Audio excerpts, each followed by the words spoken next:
Hi, I'm Christina. And I'm Christine. Welcome to Stereo Thematica. Music is how we connect with the world and with each other. When I moved to Texas, Christina and I started a weekly game. One theme, two songs. That game grew into deeper conversations about each other and about the music that shapes us. Each week we share our picks, swap stories, and dig into tracks you might love or never expect. Look at you with your floral shirt on. Tell me about this look. Well, in honor of the theme, I thought I would pander to you since it was your theme. Yes. And wear a little flower top thingy. It's the beautiful. One I have. The only one I have. This is also my one floral top that I have. I'm like looking around like, no. But thank you for humoring me. Yeah. Spring is springing. I know. It's nice. We look so girly. Yeah. This is not our normal podcasting or everyday attire. So. Definitely not. I mean, if you look at our Instagram, it's mostly T-shirts, I think. Yep. Usually black for me. Yeah. But never flowers. No, never flowers. This is a special occasion. But yeah, spring. Spring means more flowers to me. What about flowers. You? Allergies. I mean, allergies for sure. I'm a big allergy girl. I go through like several tissues every morning. Ooh. That's rough. Yes. Do you have a chapped nose too? Pretty much all the time. Yeah. And it's not, it is seasonal, but it feels like because it's always hot, it's just, I'm always having the allergies. It's like that dry heat and the winds and it's Santa Ana's. Yeah. It's one thing or another. It's either the pollen in the air, it's the winds, it's a lot. Spring though is so worth it. Like, I think. I know a lot of people are not spring fans, but I guess because I live in a place that is hot so much that spring is really special to me. You know, this time, I mean, like March 8th was the 25th anniversary of Thomas and I meeting. And this is a very important date for us. And I remember the way the clouds looked and the sky and the air was so crisp and starting to shift into the warmth. And we don't have that anymore. It's all hot. Aww. It's just hot all the time. Thanks, global warming. Yeah. That's really beautiful that you have that memory. And just, at least it's a fond memory if it's not something that you can look forward to, like, experiencing again each year. Yeah. No, and, well, it's nice. My friend Christine, our friend of the pod, and friend of her, she's a designer. She actually... Also, we both met our spouses at the same time. And so this is the time of the year that we reminisce a lot about like how it was, like just the feeling. So that's nice. Beautiful. To have that. Yeah. I think that's an appropriate segue to talk a little bit about this episode, because I feel like if you're a listener and you see Wildflowers, it's not immediately maybe going to bring something to mind. I mean, it could. I think there are songs about wildflowers, but it's a more interpretive theme. And I'll tell you how it came to me, if you'd like. Please. I've been very curious about this. Okay, good. So I recently took a little road trip with my mom to Central Texas to celebrate her birthday. And we drove through the Hill Country, which is one of my favorite places on earth. And I started seeing some of the iconic Texas bluebonnets cropping up on the roadside. Ooh. Are you familiar? Yes, I am, because my friend Eva, I have two Evas. I have Eva and Eva. This is Greek Eva, and she lives in Austin, and she took me to Lady Bird Johnson Wildflower Center. Yeah, and I absolutely loved it, but I left with a stuffy nose. Oh yeah. It'll do that. Like really bad. I don't think I've had allergies as bad as when I go to Austin. Especially Austin. And it's always in March. So bad there. Yeah. But I'm so glad that you went there, because it is truly like such a gem. It's run through the University of Texas, which I'm a big fan of. And it is just, I feel like we're so lucky to have that, because for me, I've only really experienced wildflowers in a couple of places, and that's Texas, California, and Colorado. And it's probably because I'm in, either if it's spring, I'm probably in Texas, or I have lived, a lot of time in California. But those are really good wildflower places, in my opinion. And the bluebonnet itself is the state flower of Texas, and it's so deeply beloved by the people of Texas that it's actually illegal to pick them. Oh, wow. Hand to God, I have never and I will never pick one. So I actually was like having a little scary moment earlier today. I was like, what if I was like so little and I didn't know about it if I picked one? And I'm like, that doesn't count. But I don't or think if you step on them, you're going to, I guess stepping on them and killing them is fine. You shouldn't do that. And like TBH, that's one of my pet peeves. I'm not even going to lie. What? Wait, what does TBH mean? Sorry. The millennial is jumping out at me, to be honest. Oh, thank you. I've never known what that meant. I love that you're discovering on air. I saw people, I was driving this morning and I saw people taking, because it's like a thing in Texas to take your photos with the bluebonnets. Like people do it for their like Easter pictures and everything like that. But I saw a family on like literally on the side of the road, because that's where the bluebonnets grow. Yeah. Doing their little photos. And in my head, I was like, don't step on them. Because you'll see people tromping all over them, which is a huge bummer. But I was curious about where this love for the bluebonnet came for Texans. And there are a couple of indigenous folk tales about the bluebonnet. And I'll link to the article where I read about this. But essentially, one pertains to a Spanish nun who was a missionary working in New Mexico in the mid-1700s. Supposedly, she wore a blue cloak over her nun's habit, and members of the, I will say this two ways, and someone can just pick whichever one, Jumano or Humano tribe in Texas said that she mysteriously appeared to them in Texas and taught them about Christianity. And on the last morning that she appeared to them, their fields were suddenly filled with deep blue flowers that were the exact same color of her cloak. Given that I'm not like a colonizing, person. Let's jump to the other story, which is from the Comanche tribe. And they said that the ground was covered in blue flowers after a particularly harsh winter where they had to sacrifice their most beloved items by making a bonfire. And one little girl threw in her favorite corn husk doll outfitted with a blue feather into the flames, thus the appearance of bluebonnets. So I like that one. Nice. That one's cool. We'll go with that one.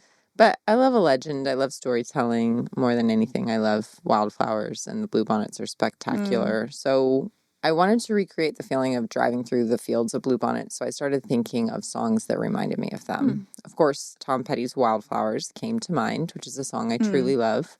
But it reminds me of my Tilly dog, so I didn't want to pick that one for this theme.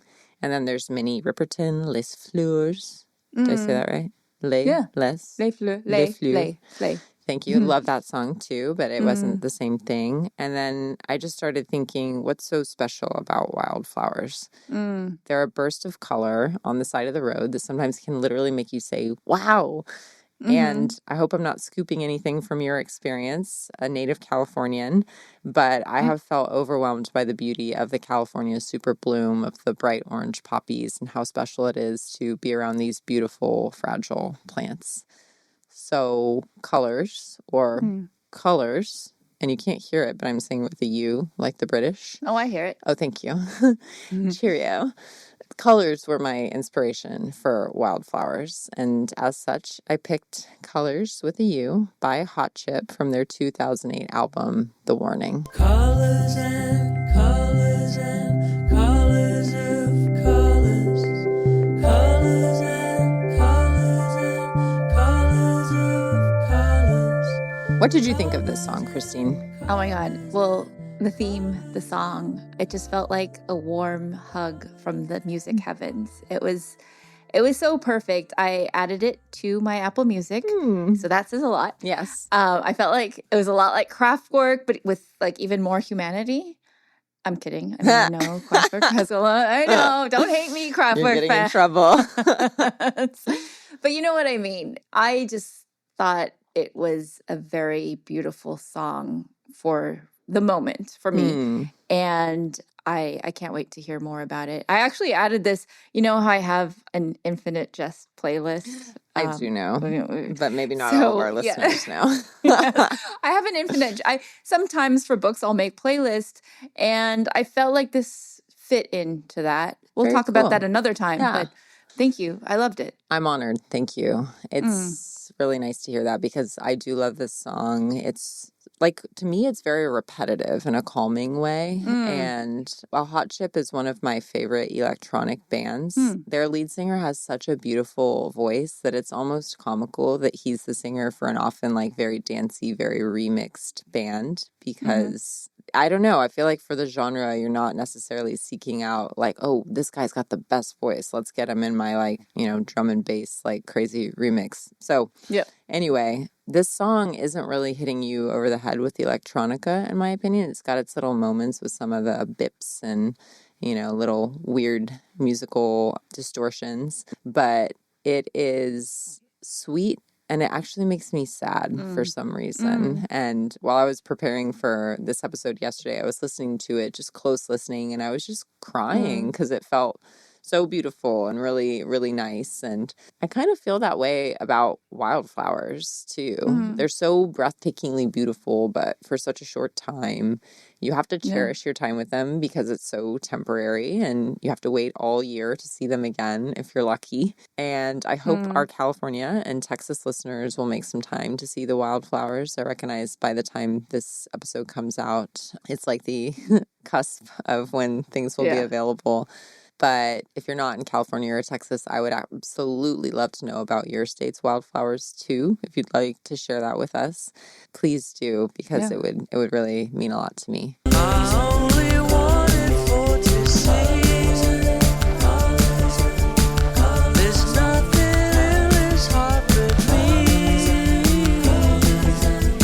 Sometimes I'm so sentimental, Christine, that I can't even believe myself, like crying over an electronic song. I'm really ready to hear about how you interpreted this theme, so please tell me. Well, first, I really appreciated that you made this a free-for-all. I don't know if you stated that at the beginning of this episode, but when you shared it, you said, Wildflowers, it's a free-for-all.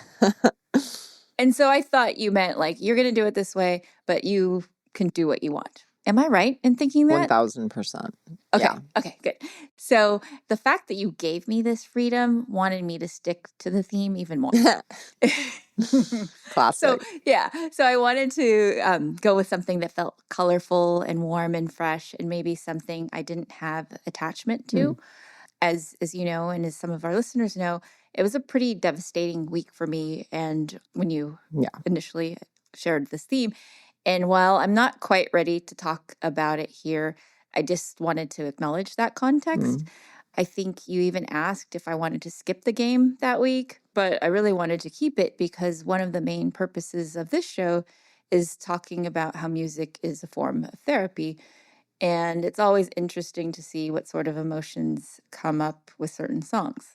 Now, of course, knowing how empathetic you are, I was maybe even curious, like, to see where you would go with the theme and your pick. And you definitely delivered. Thanks. So I found my pick in Apple Music, my Discovery channel. And I was driving down to Orange County to see my mom for like the third time that week.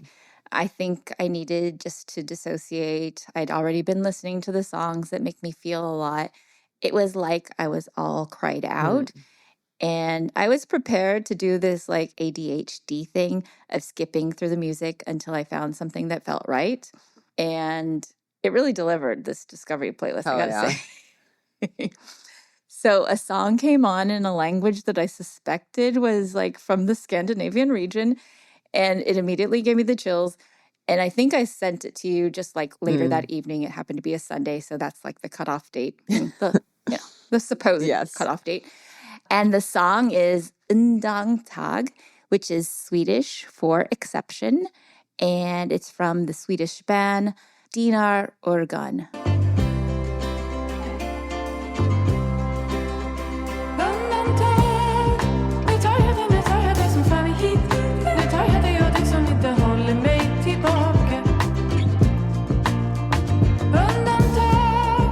So before I get into what I learned about the band recently, let's talk about the vibes.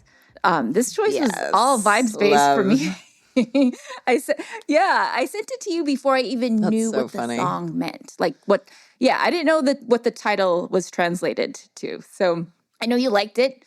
I was happy that it was new to you, but I'm curious to know how it made you feel. Like really emotional, but like very warm, very like just, it felt so beautiful when I was listening to it. I immediately loved it. And it was just kind of one of those surprising songs because of how special it felt on first listen without any context, you know? No, I mean, I felt the same way about it, obviously. It just like the vocals are so dreamy. And I love when the bass comes in and it feels just so settling in a way. So the band, Dinar Organ, means your eyes in English. And they're a Stockholm quartet made up of Anna Anlund, Daniel Ergen, Lova Ursan, and Christopher First of all, Cantillo.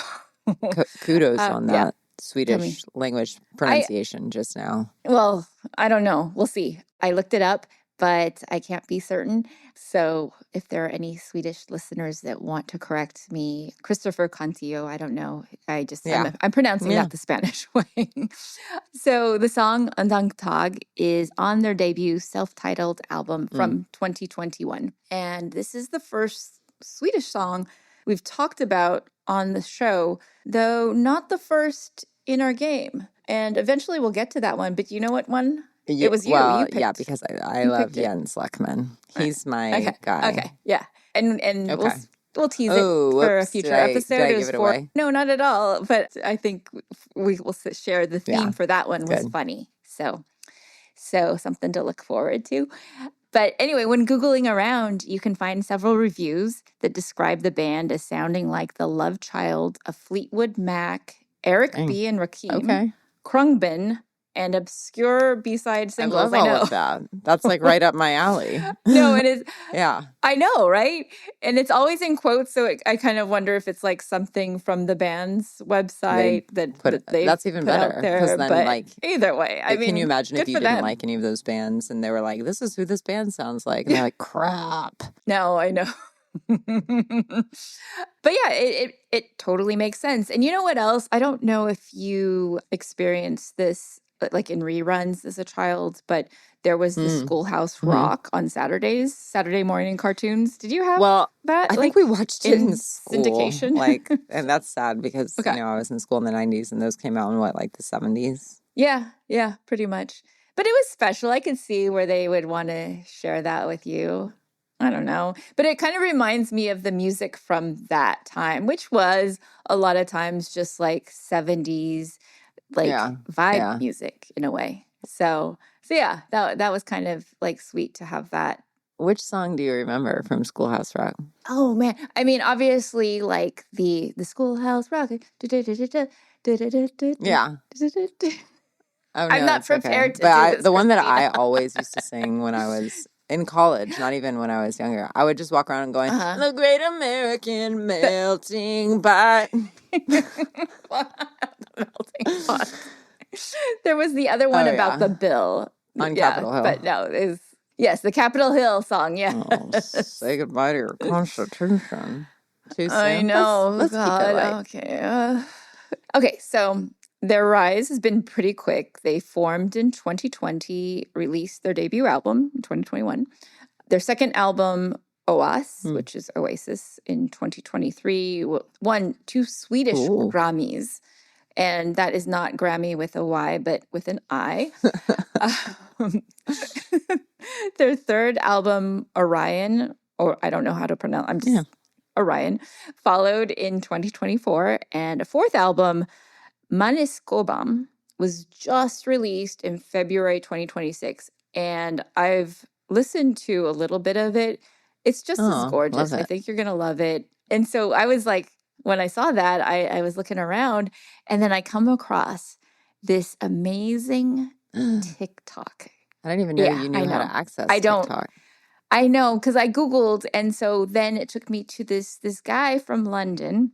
I kind of think he might be a DJ, and he's talking about this song, the lead song from this new album, and I'm just like, he's vibing, I'm vibing, and then I'm looking at all his other TikToks, and it's just like cool international disco music, and things like just that aren't very obvious, but a lot of international music.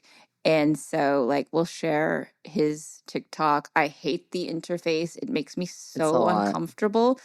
but I definitely will be looking just for him. I don't have a TikTok either, for the record, but I like to see them when people send them to me. But you know what I hate about it is it keeps looping.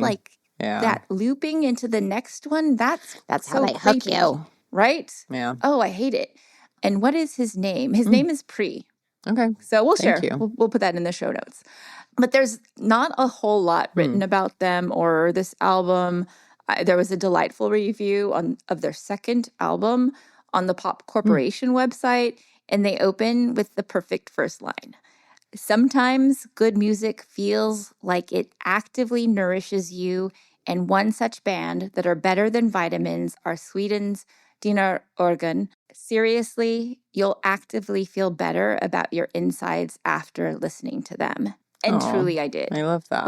That's very high praise too for a band. No, I know. That's an incredible thing to be nourished. Yeah, for sure. And even without fully grasping the lyrics, obviously I looked them up, put them in Google Translate, look at different websites that have lyrics just to get a sense. They're always a little bit different, but the song feels like it's about longing and contradiction, and I've talked about that a million times on the show, so right up my alley. But specifically, they seem to revolve around movement and hesitation, with lines about going somewhere and what draws you forward, and about trying not to be held back.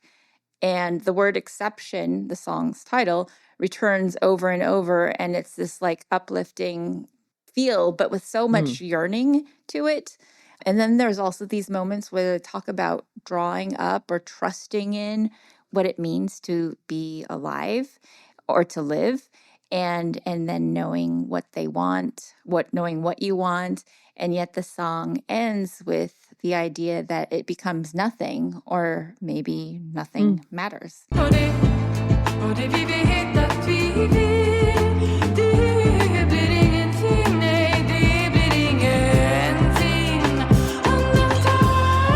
So I think I picked Undantag because it lives in that strange place where beauty and pain coincide. Another thing we've talked about a lot. That can be our motto too.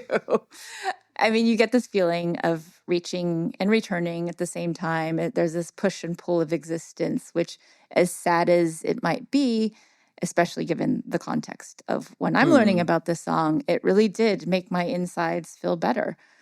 And I have to say, it was the perfect compliment to your pick. Agreed. Right? Which, I mean, to me, your song is all about perception and emotion and the way colors and by extension feelings can shift depending on where you're standing physically and mentally. And I also think it ends up being quite appropriate for the actual theme. Wow. Yeah. Bringing it back to Wildflowers.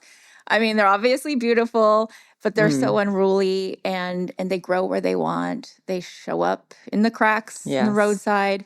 You see them from the freeway. And they're so delicate, but also resilient. And they're exceptions to expectations of what you think about where flowers 100%. Should be. And I feel like both of our songs say, okay, you're depressed, you're feeling melancholic, but there's a lot of beauty in the world and you can still enjoy it even when you're sad, and that you can and must experience a spectrum of emotions at once. And maybe that's the motto of our podcast. That's pretty spot on, truly, especially for who we are and how we engage with the world. Oh, that's beautiful. No, seriously. As always, Christine, you are the queen of interpreting and delivering and giving us such beauty, and I am grateful. And if I can lean on our listeners a little bit, I would truly, truly love to know if you have a Wildflower song. And if not a Wildflower song, do you have a Wildflower experience? We always want to engage with y'all and see, how either music serves you or nature or beauty. So comment on our Instagram post today. And that's not a CTA. That's just we want to connect with you. So connect with us if you're interested, especially, if this resonated with you. And Christine, I am curious what our hint for next week's episode is. Next week, we're going to be tripping, but not falling. Oh, I love that. Thanks for listening to Stereothematica. If you like what you're hearing, please consider a review, a rating, or sharing with a friend. And remember, there's always Instagram where you can share those songs about wildflowers. We really do want to hear about them. And remember, it is a free-for-all, so it doesn't have to actually be about wildflowers if you don't have a wildflower experience. The more interpretive, the better. And if you want to see more wildflower beauty, you can head over to stereothematica.com.